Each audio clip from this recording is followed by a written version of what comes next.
devices so we can ID the targets.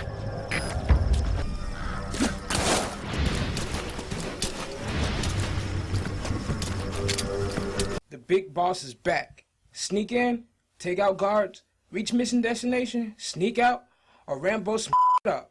This is my review of Metal Gear Solid 5, The Phantom Pain.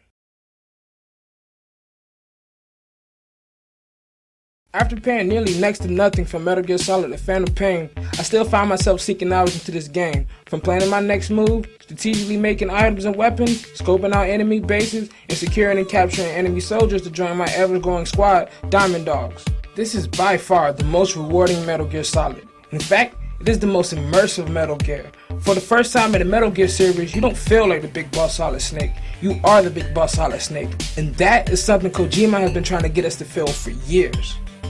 And try not to panic. You've been in a coma for quite some time. Yes, I know you would like to know how long. I'm afraid it's been 9 years. Starting the game, you awake from a 9-year coma with enemy soldiers trying to kill you and anything that moves, a Jean-Grey Nicolette levitating stuff around you, and a man made of fire trying to turn you into a crisp. You make it out, obviously, to look for the man that put you in that coma and took your arm. And simply put, the game intro was amazing. To be honest, it was looking like a Michael Bay movie, but a good Michael Bay movie. After all of the theatrics, you are thrown into the heart of Afghanistan with a desire to handle missions however you see fit.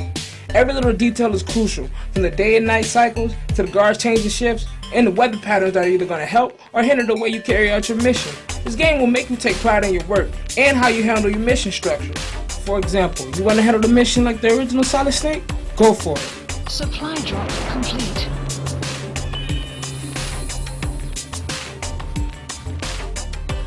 Or you like that shit and want to run and gun? Hey, it's highly possible. Very challenging, but possible. Didi, come back!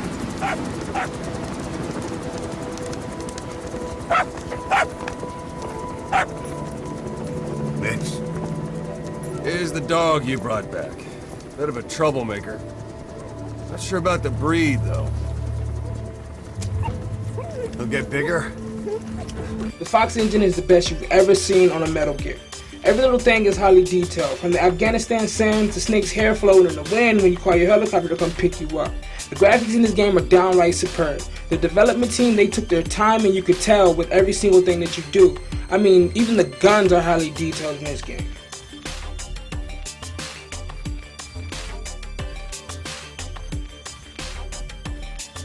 The control scheme may seem like a lot to take in at first, but it actually works quite well. I mean, every button is strategically placed and you never feel like it's convoluted. There's a lot to do in Metal Gear Solid 5, and trust me, there's a button for every single option. Now the funny thing about Metal Gear Solid 5 is you never get to pick your own difficulty level. The game will adjust to how you play.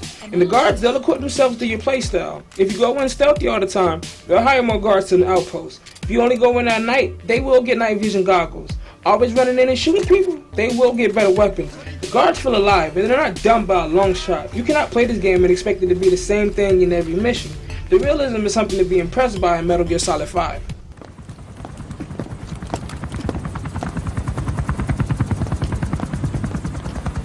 Weather surveillance indicates turbulence out there. Try not to get knocked out of the sky. Got it.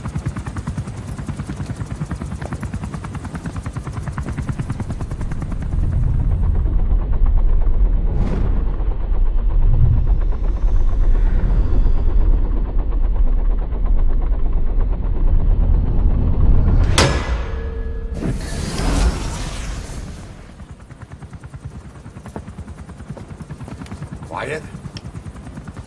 Where does she think she's going? You want to head out with the boss? That'll be the day.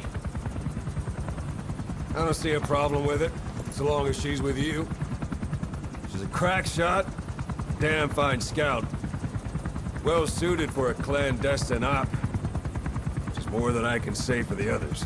Metal Gear Solid 5 is honestly a good time if you give it a fair chance. It'll make you think, and sometimes you'll forget you're playing a game. It's that immersible. It caters to the players, and if you make a mistake, you'll find yourself blaming your own faults instead of the game.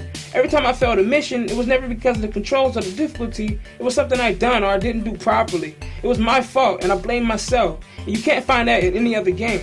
Now, I'll be honest, this game is potentially Game of the Year, but it does have its flaws, just like any other video game. From having an incredibly long intro, horrible load times, game-breaking missions, patches that need to be fixed, and the game can be downright agitating if you want to pull off being a Phantom, but instead you have these guards spot you out of nowhere and you go straight into combat mode, changing you from a stealthy soldier to motherfucking Rambo. And the servers, they can be hit and miss at times. It will log you in, but during your playthrough, it will unexpectedly log you out at times, just like the same problem in Dragon Ball Xenoverse.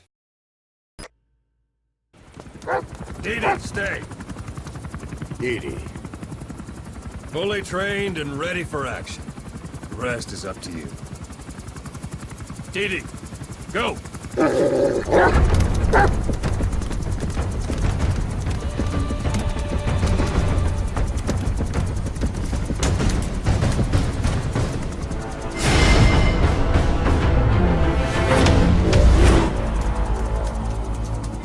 Metal Gear Solid 5: The Phantom Pain is a great game for die-hard fans and newcomers alike.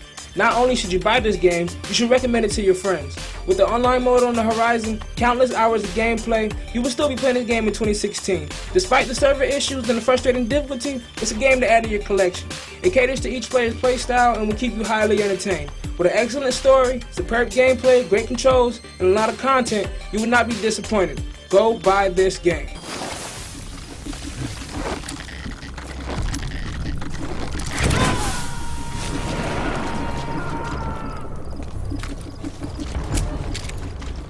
You gonna extract him?